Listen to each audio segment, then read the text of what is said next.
আজকে অনেক দিন পরে রাতের বেলা হঠাৎ করে কিছু স্পাইসি খেতে ইচ্ছা করলো, তাই ভাবলাম একটু স্পাইসি করে আমি রামেনটা করি।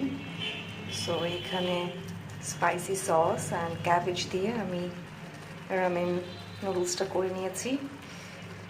যদিও আমি নুডলস এখন খাওয়া অফ করে দিয়েছি ডায়েটের কারণে, বাট আজকে অনেক দিন পর আমি এই রামেনটা খাচ্ছি and it's just yummy.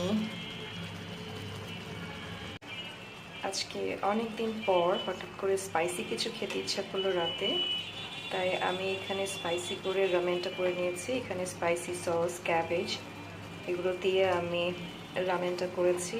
And আমি এখন ডায়েটের কারণে নুডলস খাওয়া অফ করে দিয়েছি, বাট নুডলস আমার খুবই ফেভারিট। তো হঠাৎ করে আজকে ইচ্ছা করলো একটু স্পাইসি রামেন করি অ্যান্ড ইটস জাস্ট ইয়ামি।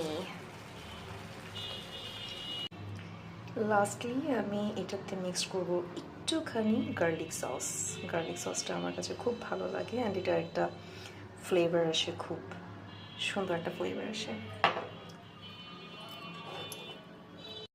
এটা সালটা মানুষের জানানোর দরকার আছে। তোর কি ভালো কোনো জিমের ড্রেস নেই? এরকম অদ্ভুত অদ্ভুত আউটফিট করি কিনে তুই ছবি আপলোড দিস। তুই যে ছবিগুলো আপলোড দিস নোয়াখালী বলাই ময়মুর বেগুন দেখে না, এত বলা বলি করবো কি রে রোকের অবস্থায় গেছে কিনে